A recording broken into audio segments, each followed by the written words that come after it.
Part 1. Time for a Change. It's kind of fun to do the impossible. Walt Disney. The only greatness for man is immortality. James Dean. Come, follow me. Jesus. Matthew chapter 4, verse 19. Chapter 1. The Ache to be Great. Greatness redefined as a relationship with God. Do you not know that in a race, all the runners run, but only one gets the prize? Run in such a way as to get the prize. 1 Corinthians chapter 9, verse 24. Stan is 48 years old and has bounced around between a few churches over the past 10 years. He plays bass guitar on the worship team and volunteers with the students for winter camp. He loves God, prays every day, and usually puts money in the basket on Sundays. He doesn't have any really close friends, and he's never told his wife about his occasional struggle with porn. He hesitates to let anyone in on a deeper level. Stan is a good guy, and he wants to grow spiritually. It's just that his brand of spirituality is, well, safe. Andre is 32 and single. He tries to spend time regularly reading the Bible, but often finds himself getting distracted or sucked into the world of social media. Andre lives in the city and stays busy with 1,000 hobbies. He dates on and off and always seems to be on the go. He goes to church, but recently has found himself inventing excuses to sleep in on Sunday. His spiritual life is lingering in the background of his schedule, but it seems to lack any real initiative.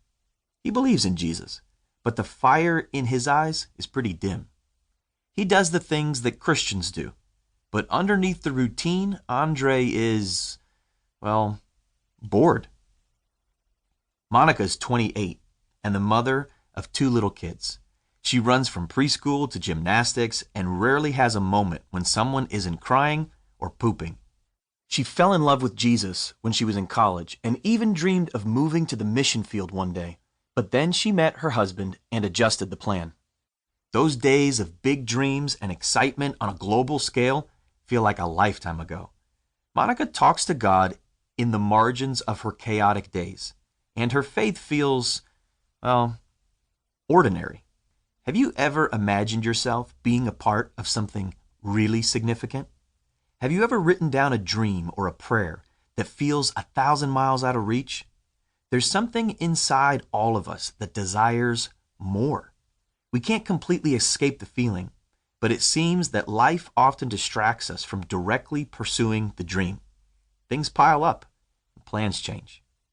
These days, maybe you sell homeowners insurance. Of course, there's nothing wrong with that. It could be a great job that provides for your family. But maybe it's not the dream that's been whispering in your heart for those years. Now all you find yourself doing is going through the motions. You finish that college course, or you get married and start having kids, or you climb the corporate ladder. You love your friends and your family. You even love your church. But it feels as though something important is missing from the equation. Is it possible that a little honest reflection would confirm that your spiritual life is safe, a little boring, and, well, ordinary? Though that quiet whisper is always in the background, you can't seem to get rid of it. There's got to be more than this. I recently came across the obituary of Victor Dorman. I never met him personally, but the final words written about him caught my attention. Victor Dorman, who helped change the way Americans buy cheese by putting the paper between the slices, as chairman of the Dorman Cheese Company, died on March 4th at his home in Delray Beach, Florida. He was 80. To be honest, I appreciate the paper between the slices of cheese as much as anyone. Mr. Dorman appeared to be a successful businessman and may have been a wonderful person. But when I look back at my life and think about someone writing the 2 final sentences about my existence on earth, do I want something like this mentioned? Are you content with the life you're living?